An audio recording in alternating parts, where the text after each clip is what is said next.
It appears that I have 10,928 miles. I bought this motorcycle with, I believe, 6,000 miles on it, but I don't know the last time it was changed, so that's what we're gonna do. Theme of trying to keep this as simple as possible and using the tools that everybody will have given that they own a motorcycle. I'm gonna pull the back seat off, remove my emergency zip ties, cleaning rags, and then down in here you'll see a little tool pouch.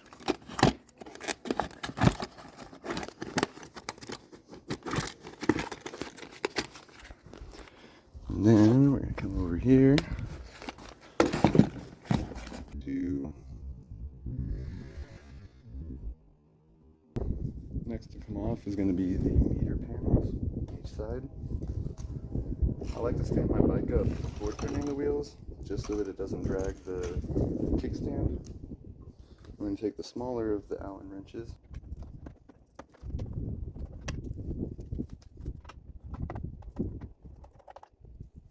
Two screws, and then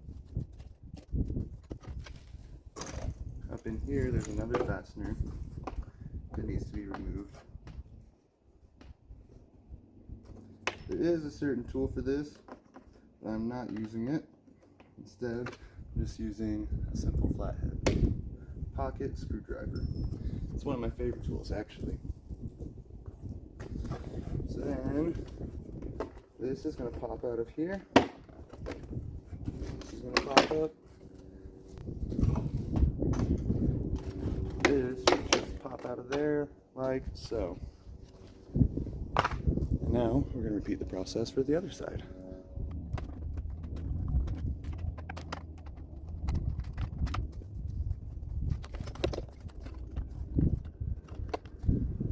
Since I don't have the proper tool for this, what I like to do is take my screwdriver and just get up under one side of it and twist my screwdriver to pull it up a little bit, and then I stick my finger under that side and do the same on the opposite side.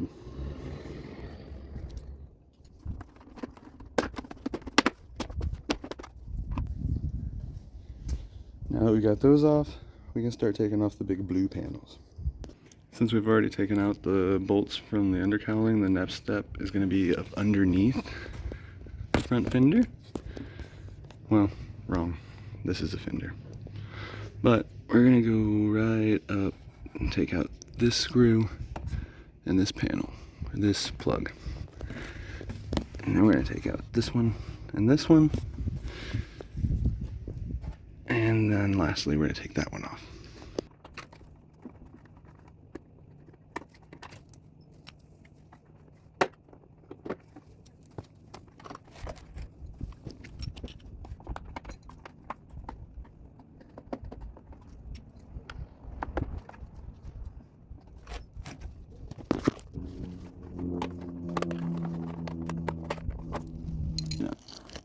I'm going to continue removing fasteners. We've got one right here, and then we've got one right here. We need to unhook this from the panel and unplug it, undo this so that we can separate this wire from this wire after it's unplugged. And one more way down here. For this next section, we're going to need a Phillips screwdriver, which in this case does convert to a flathead. So I could do without this, but this just happens to be my favorite, so I'm going to use it anyway. And then we're going to need the smaller hex key again. Allen wrench, hex key, same.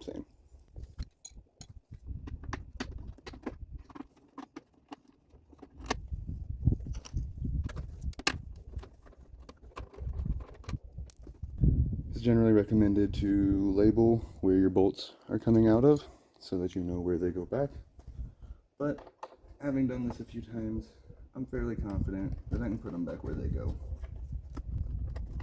Worst case scenario, I can refer back to this video. Now we're going to get those plugs way down there.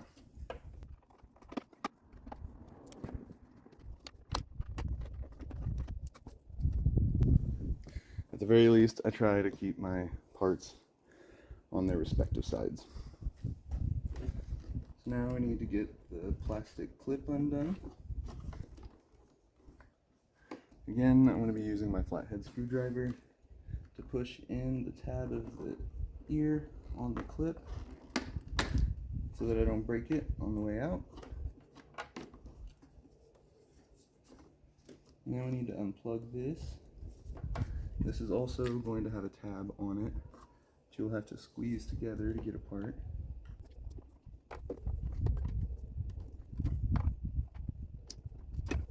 Actually, this one has two tabs. One you have to push or pull, and the other one you have to push. Get those separated, and then your cable ties, I'll show you in just a second. So these are really handy, really fancy. It's like a regular zip tie, except it's got a plug to where it can clip into things. But then it's also got this little ear right here that's a release. So you pull that ear back, then you can open this up and you can reuse it instead of throwing it away after cutting it off. But I'm going to set this to the side as well. I'm going to unplug our turn signals. This looks like a push tab, but it is actually a pull tab that has to be lifted up. So now I'm going to do the same thing on the other side, but I'm going to do a look at it before I take it off. So we come in here, and you can see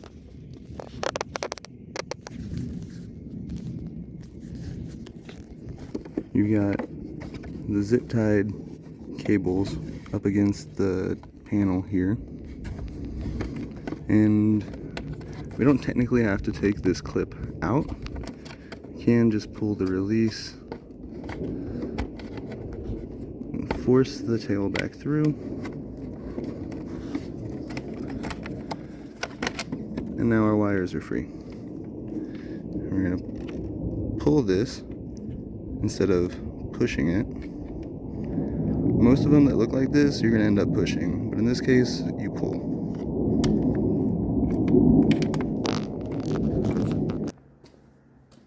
I'm going to start by unhooking the cowlings on both sides.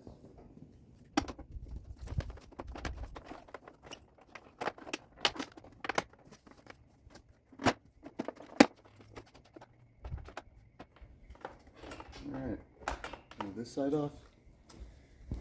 Let's go to the other side. So let's do the same thing over here.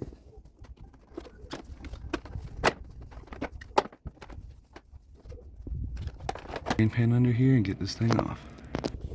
Coming down here, you're gonna see that this is the easiest way to get to the filter.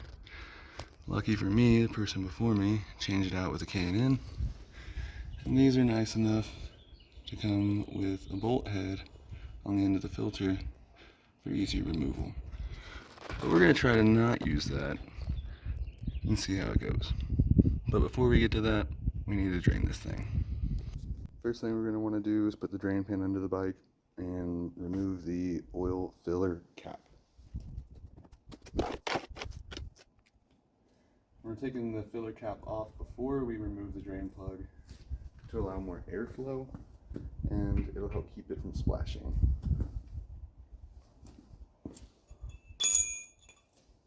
We're going to take our 17mm wrench. We're going to go down there.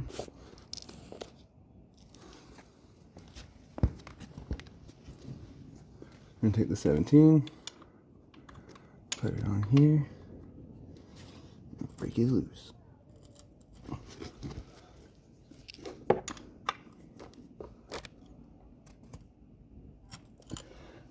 Whoever put this on last did absolutely not abide by the torque specs. Whew.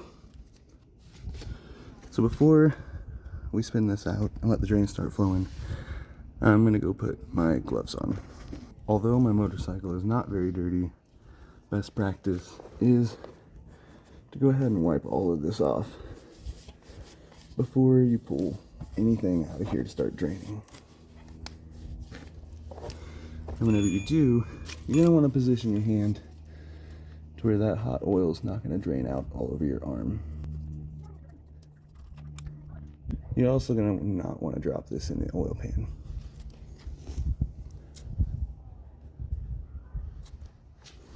I'm gonna go ahead and clean off my drain plug. It looks like somebody used a regular washer instead of a crush washer. So I'm really surprised that my oil is not leaking.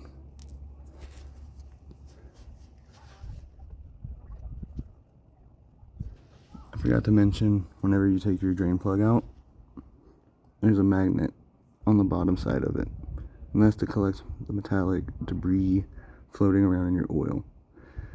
You're going to want to wipe that off. Ideally, it's just going to have a small bit of a metallic paste on it. If it has any chunks of metal, you're probably going to want to take this to a certified repair shop. While that's draining, we can go ahead and get that filter off.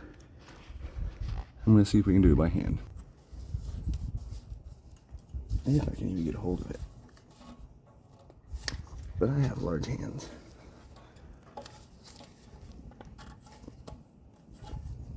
Alright, so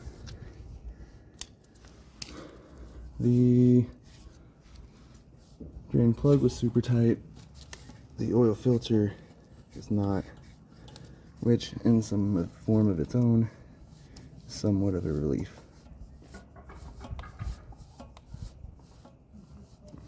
It may seem like a poor design for this to drain onto the exhaust.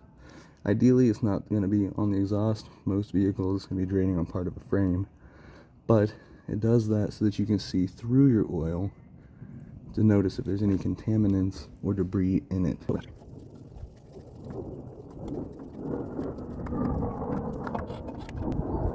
Take care to not drop the filter in the oil, because that's going to make a mess. Drain out what you can, and then set it aside right side up so that we can dispose of it later. I'm going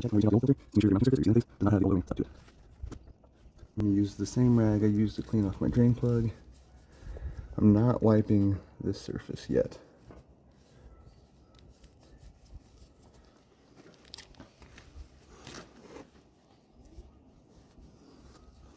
Because we want that to stop draining before we do.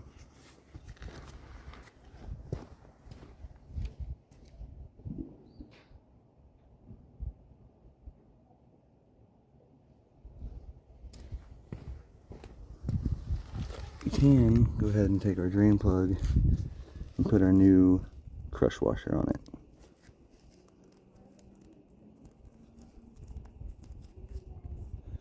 So whenever this gets tightened down, this washer is going to get smashed, it's going to flatten out, and that's going to be our seal. I know it's still dripping, but if we wait for it to quit dripping, we're going to be here forever. Go ahead and wipe that off. Not that it makes a difference.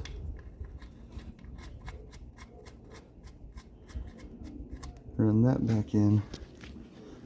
Now we wipe it off. We're looking for 14.5 foot-pounds. No, 16.5 foot-pounds on this. This is a shorter wrench. Again, it's not going to be overly tight. You just want to go for snug.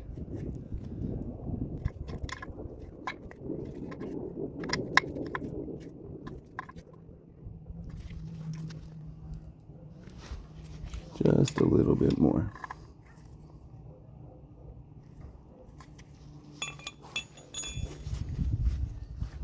And then right a look and make sure that this has a good seal.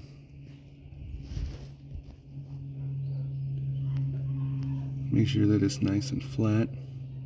You can see how the side on the right that's butted up against the engine is flattened out more than the side against the plug. Occasionally, if you're lucky, you can take this off, flip it over, and reuse it. Best practice is to replace it after every use.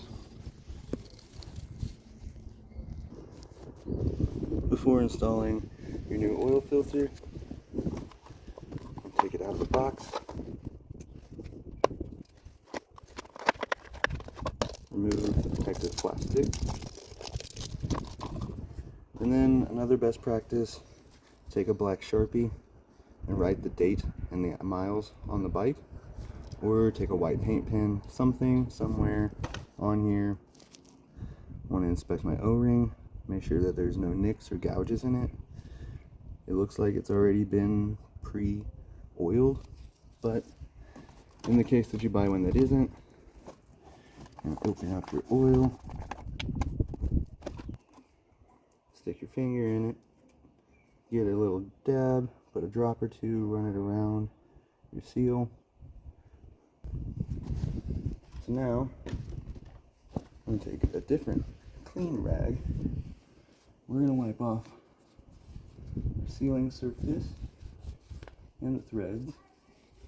Make sure there's no nicks or gouges or scratches in the mounting surface. And be careful to not cross thread.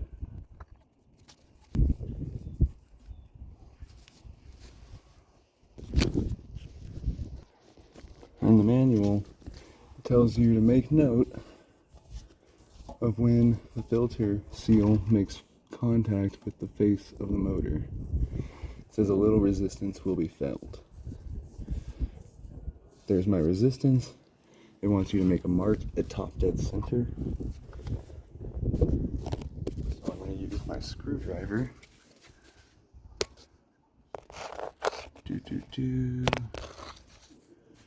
We're going to make a mark top dead center at 12 o'clock.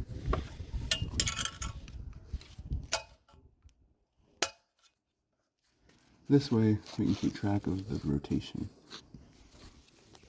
And then it says 2 more full rotations.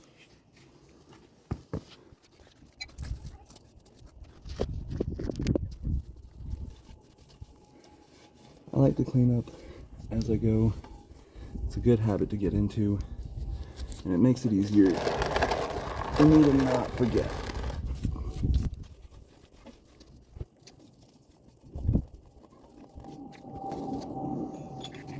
Alright, so that puts us at about 30%.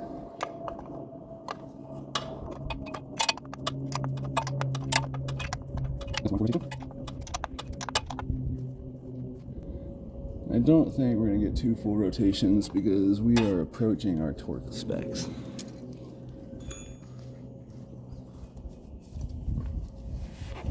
The manual advises you to stop at whichever comes first, and I really don't want to fight this for days trying to get it off.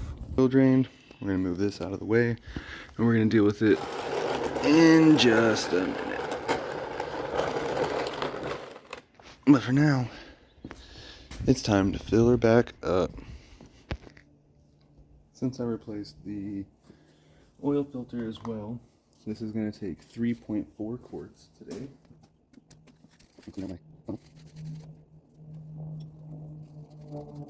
Absolutely not working.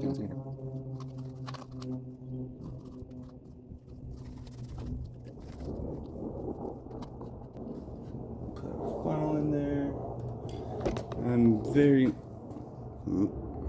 very slowly going to pour in 3.4 quarts, which will be almost all that is in here. We have 1, 2, 3, 4. So we're going to put all but about this much in there. I'm pouring very slowly because having the drain plug in and the filter on, this is now a sealed system, and the air is going to have to come back up. If I pour too quickly, the oil will back up, run over, make a huge mess, and we're not trying to do that today. So here we go.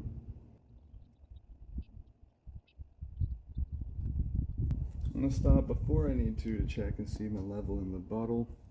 So you can always add more, but you cannot drain it out unless you want to replace the gasket again on the drain plug, but I do not. So still have another quart and maybe a quarter to go.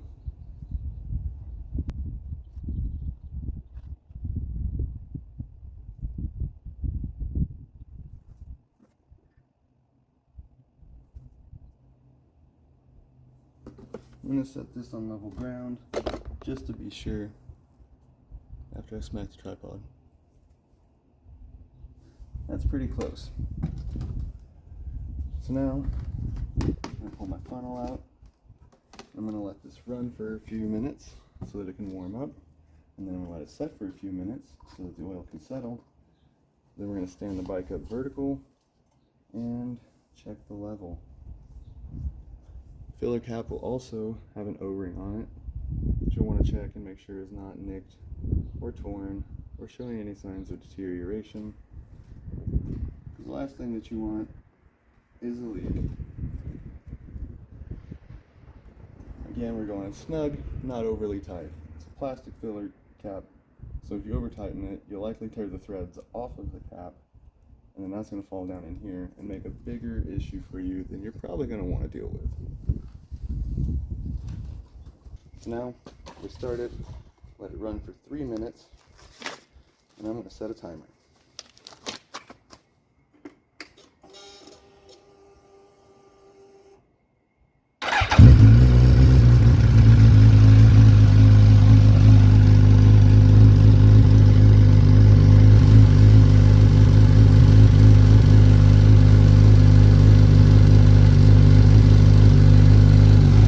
While we're letting that warm up, I'm going to go ahead and dispose of the drained oil. You can take this to just about any auto parts store and they will recycle it for you, whether it be O'Reilly's, AutoZone, Advanced Auto Parts, Walmart, pretty much anywhere. As long as it is in a clean plastic container, I'm going to be using those. I should note, if you do not get all of the oil cleaned off, you're going to see smoke like this.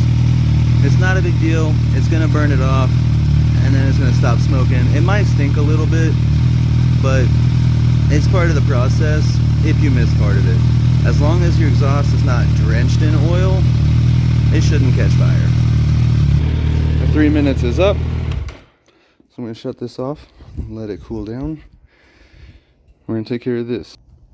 So I'm going to be using these plastic jugs to take care of my used oil. The only thing that really matters is that they're clean. Put my gloves on. Put this, my funnel on it. Pray the wind doesn't pick up and knock things over. And then I'm very carefully, very slowly just pour it out of here and into here.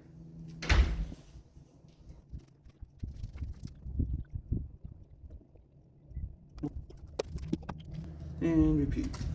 Again, well, now that there's so little in here, I can hold it.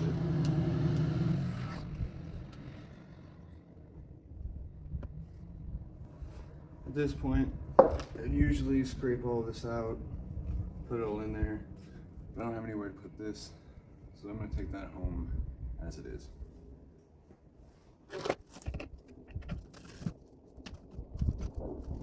Now the bike's been warmed up. We let the oil settle while we're dealing with the used oil. So now we need to check the drain plug, check the filter, make sure there's no leaks, and then we need to check our overall oil level, and I'm going to give you a closer look at that. Looking at our drain plug, I see no signs of wetness, which is what we're after. So focus. And then on the filter, you're gonna look right up in between the housing and the lip of the oil filter. It's gonna be really shiny because we applied oil to it, but there's no oil gathering. It's not about to drip. So those are good signs. Looking at the right hand side of the bike, we're going to zoom in. And this is your sight glass. This is the L for low, F for full. We're going to stand the bike up, and it should be somewhere between here. We want it to be close to full. We don't want it to be over. So we're going to stand it up and see where we're at. Just standing this up till we're just about vertical.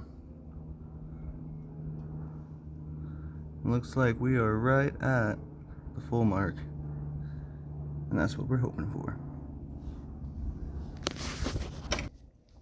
With everything filled up and tightened up, it's time to put it all back together.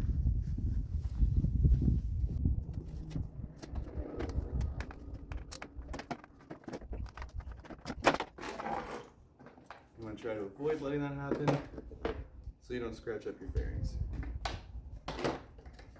I personally am not worried about this side of my fairings because they're already all scratched up from the bike being laid down before. But now that we got these apart, it should go back together a lot easier.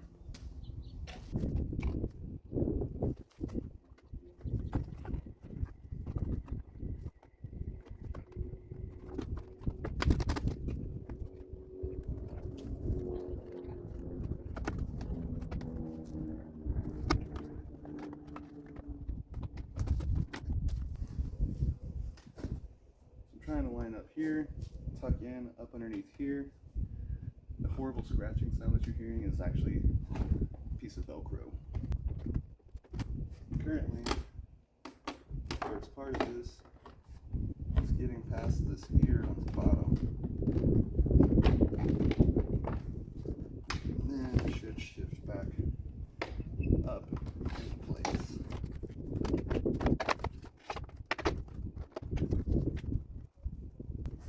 Almost lined up.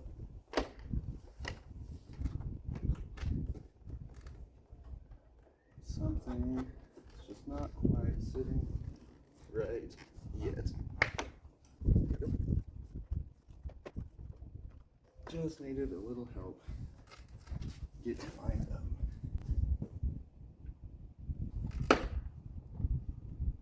There we go.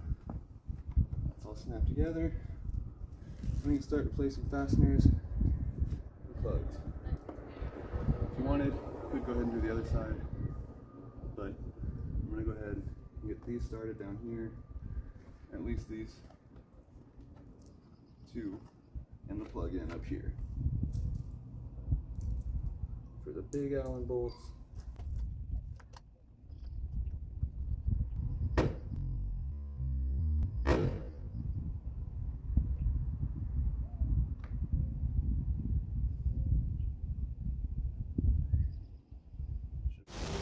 ouch. Apparently not be too aggressive in tightening, because if you slip,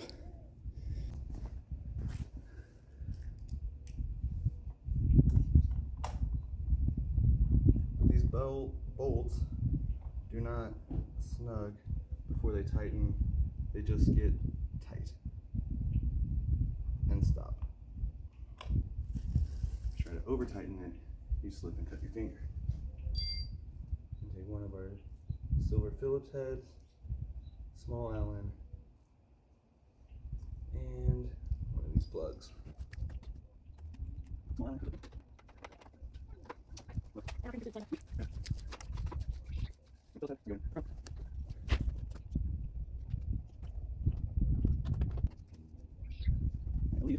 We're essentially going to do the same thing on this side, except this time we're going to be reconnecting the base, and we need to run this through this little window.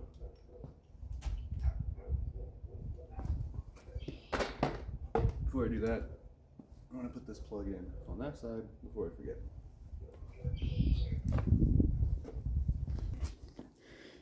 Properly install these plugs. You can take it and pop the center of it out, That way this has room to close. So those will squeeze together as it goes in. Whenever this pops through, it forces it out, and that holds everything in place.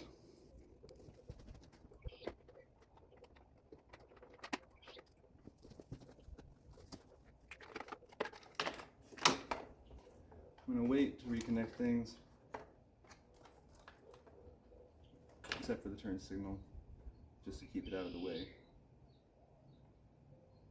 But I'm not going to hook up the other plug yet, because that will limit my mobility.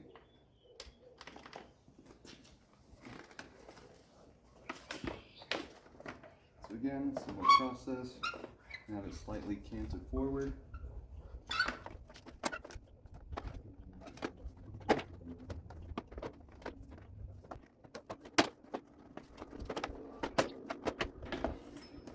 There we go. Just a little extra finagling.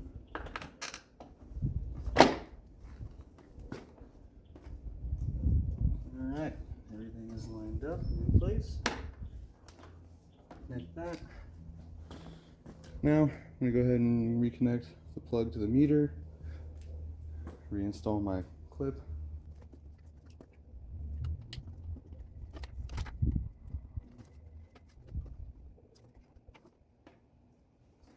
Actually, I'm going to drop it to a place that I cannot access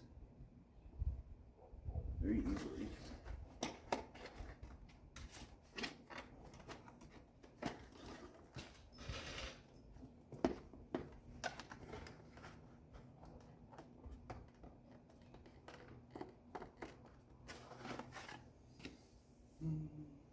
So this is an example of what you're going to want to not do.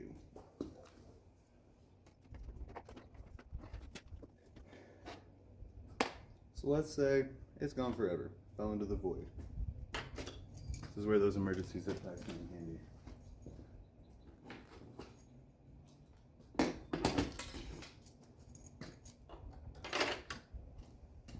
Just going to take one of these, run it through the tab. There's a hole where the tab would have clipped into place. Run it around these wires.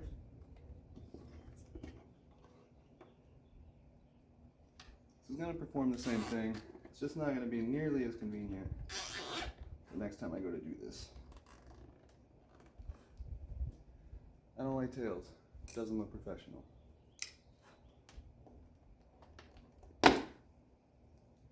No tails.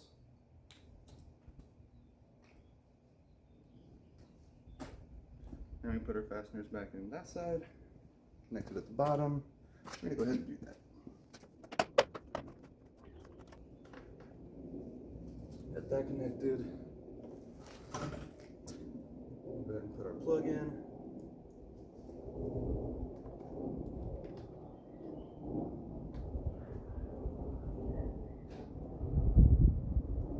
Occasionally, I'll have to completely take out that centerpiece.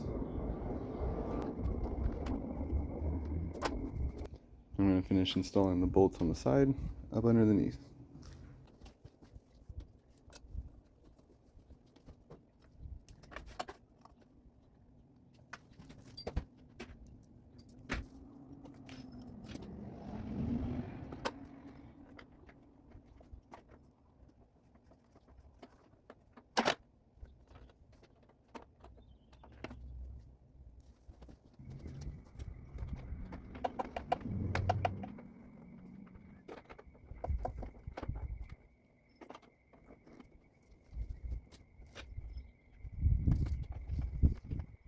Now that those are on, all that's left to reinstall is the meter panels.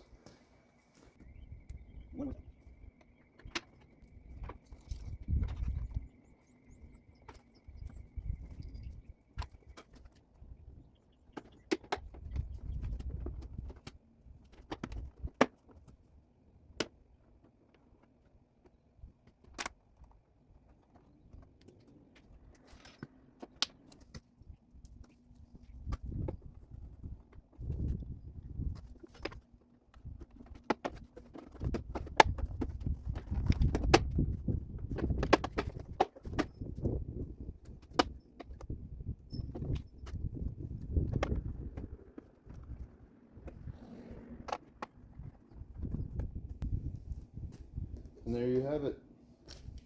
Oil change is complete. Need to clean up. And then one thing I didn't mention was disposing the oil filter. You can also take it to an auto parts store. I'm going to put it in a Ziploc bag, or you could double up grocery bags. Anything that's leak proof, just take it and drop it off, and they will take care of it.